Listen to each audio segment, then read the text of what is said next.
यदि आपके बच्चे को बोलने में कोई तकलीफ है या आपका बच्चा 1 साल से ज्यादा हो गया है, एक और दो शब्द को भी वो अच्छे से नहीं बोल पाता है, बच्चा लाइट के साथ या पोल्यूशन के साथ या साउंड के साथ या अजनबी लोगों के साथ या फिर घर में भी एक ग्रुप के साथ बच्चे को डिफिकल्टी होती है, तो आपके बच्चे को ऑटिज्म हो सकता है, ऑटिज्म स्पेक्ट्रम हो सकता है।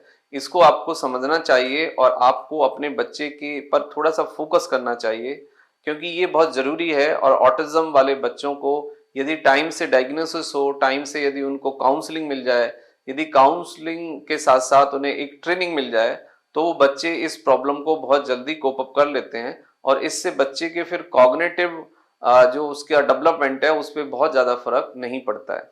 सबसे पहले आपको ये बात समझनी होगी ऑटिज्म में कि बच्चे का जो कॉग्निटिव, साइकोलॉजिकल और जो सोशल डेवलपमेंट है उसकी स्पीड दूसरे बच्चों से थोड़ी सी कम हो सकती है और उस कारण बच्चे को ये तकलीफें आती हैं।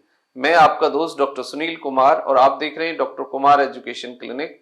आई am post doctorate in clinical medicine and the metabolic science. Last 2 decade से साउथ दिल्ली छतरपुर में as a clinical health physician and clinical research health physician में प्रैक्टिस कर रहा हूं। तो अभी तक भी जो लास्ट 2 डिकेड्स में 20 ईयर में हमने जितना भी रिसर्च किया है, जितना भी टीच किया है, जितना भी पेशेंट को देखा है और जो आज का क्लिनिकल डेटा है हमारे पास रिसर्च का, उसके आधार पे मैं आपको गाइड करूंगा।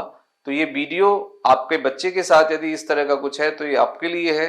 वीडियो को देखिए, चैनल पे नए हैं तो चैनल को सब्सक्राइब करिए, आइकन बेल हिट करिए और आपकी कोई क्वेरीज है तो आप उसे हमें व्हाट्सएप से एक्सप्रेस करिए। तो सबसे पहले मैं आपको एक बात बताना चाहता हूं कि जितने भी बच्चे होते हैं दुनिया में, सबका कॉग्निटिव यानी बिहेवियर, बोलचाल, रिएक्ट करने का तरीका, लाइट और के ऑब्जेक्ट के साथ देखने का तरीका, मतलब सबका डिफर हो सकता है।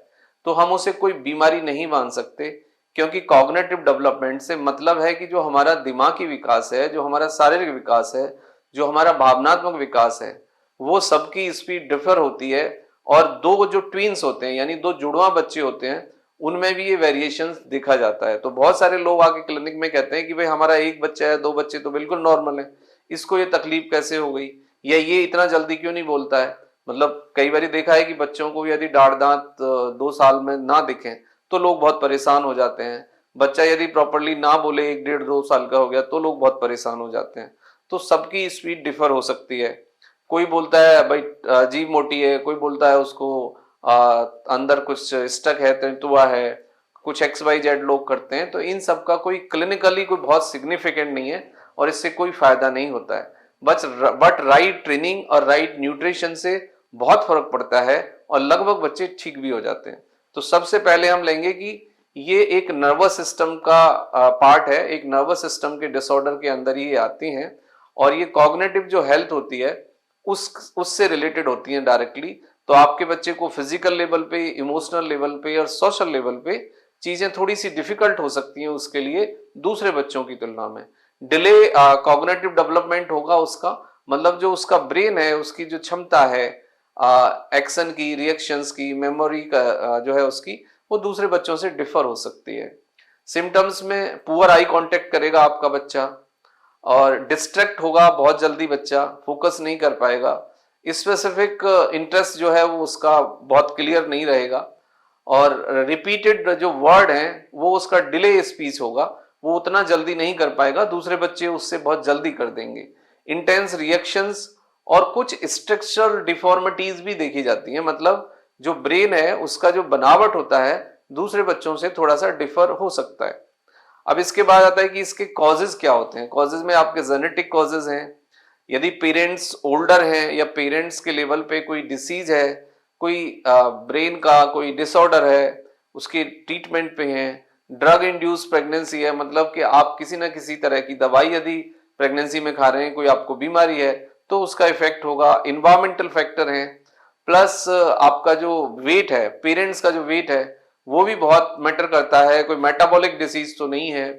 उसके बाद आता है कि इनबॉर्न कुछ चीजें होती हैं, फैमिली जेनेटिक, इन्वायरमेंटल फैक्टर है, इम्यूनिटी का एक फैक्टर होता है और लेक ऑफ ऑक्सीजन। कई बार देखा जाता है कि बच्चे को सफिशिएंट ऑक्सीजन नहीं मिलती है ब्रेन के लेवल पे, तो उसके टिश्यू और जो सेल्स होते हैं उसकी एक्टिविटी बदल जाती है।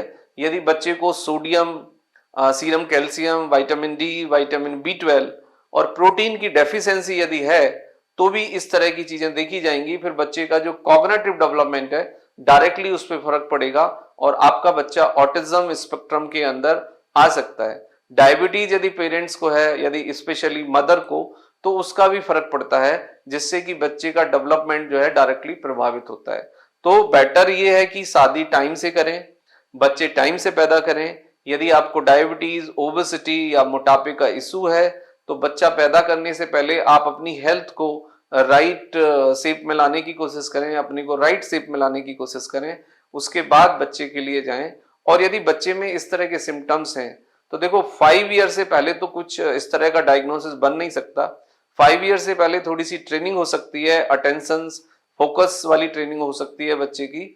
लेकिन यदि आपके बच्चे में ये चीजें कंटिन्यू है और आपका बच्चा 4+ या 5+ हो गया है तो आप डॉक्टर को विजिट करिए, फिर डॉक्टर एक डायग्नोसिस बनाएंगे और उसके हिसाब से उसको ट्रीटमेंट और एक काउंसलिंग और एक ट्रेनिंग ऑफर करेंगे।